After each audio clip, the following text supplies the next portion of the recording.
આદિદેવ નમસ્તુભ્યમ પ્રસિદ્ધ મમ ભાસ્કર દિવાકર નમસ્તુભ્યમ પ્રભાકર નમોસ્તુતે। એક પૌરાણિક કથા અનુસાર ભગવાન શ્રી કૃષ્ણના પુત્રએ એક વખત નારદ મુનિની સાથે મજાક મસ્તી કરી હતી, જેનાથી નારદજીએ ક્રોધિત થઈને શ્રાપ આપ્યો। નારદજીના શ્રાપના કારણે સાંબને કુષ્ઠ રોગ થયો। ત્યારબાદ સાંબે મિત્રવનમાં ચંદ્રભાગા નદીના સંગમ પર ભગવાન સૂર્યનારાયણની કઠોર તપસ્યા કરી। ભગવાન સૂર્યનારાયણ પ્રસન્ન થયા અને સાંબનો રોગ મટાડી નિરોગી અને સ્વસ્થ કર્યા। ભગવાન સૂર્યનારાયણની આરાધના અને તપ કરવાથી સાંબનો કુષ્ઠ રોગ દૂર થતા તેમણે ભગવાન સૂર્યનારાયણનું મંદિર બનાવવાનો સંકલ્પ કર્યો। ત્યારબાદ એમ કહેવાય છે કે એક વખત સાંબ ચંદ્રભાગા નદીમાં સ્નાન કરતા હોય છે, ત્યારે ભગવાન સૂર્યનારાયણની મૂર્તિ મળી।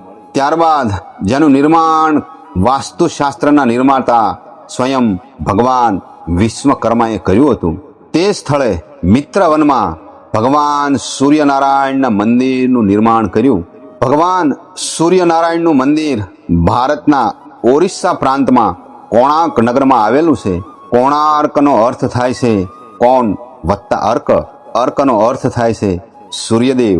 આ ભવ્ય મંદિરમાં ભગવાન સૂર્યદેવ રથ પર બિરાજમાન છે। સૂર્ય ભગવાનનું પહેલું કિરણ પણ આ મંદિરના પ્રવેશદ્વાર પર પડે છે। આ મંદિર સૂર્યદેવના રથના આકાર જેવું બનાવેલું છે। મંદિરમાં 12 જોડી પૈરા લાગેલા છે। સાથે સાથે એ રથને હાથ અશ્વ ખેંચતા હોય એવું લાગે છે। એમ કહેવાય છે કે 7 ઘોડા 7 વારનું પ્રતીક છે। 12 પૈડા 12 મહિનાનું પ્રતીક છે। મંદિરમાં 8 તાળી છે, એ 8 પ્રહરનું પ્રતિનિધિત્વ કરે છે।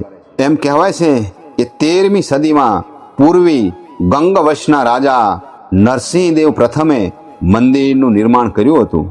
ભગવાન સૂર્યનારાયણના મંદિરને ભારતીય સંસ્કૃતિ અને વાસ્તુકલાનો એક મહત્વપૂર્ણ વારસો માનવામાં આવે છે। ઈસવીસન 1984માં યુનેસ્કોએ આ મંદિરને વિશ્વ ધરોહર સ્થળના રૂપમાં માન્યતા આપી છે। ભારતીય ચલણ 10 રૂપિયાની નોટમાં પણ કોણાર્ક સૂર્ય મંદિરને સ્થાન આપવામાં આવ્યું છે।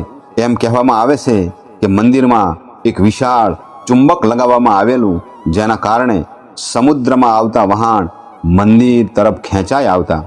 એક લોકવાયકા એવી પણ છે કે મંદિરમાં ભગવાન સૂર્યનારાયણની મૂર્તિ હવામાં તરતી હતી।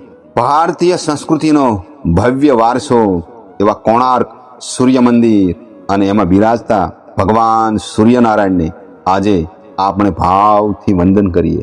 આદિતસ્ય નમસ્કારમ એ કુર્વંતી દિને દિને જન્માંતર સહસ્રેષુ દારિદ્રમ નોપજાયતે।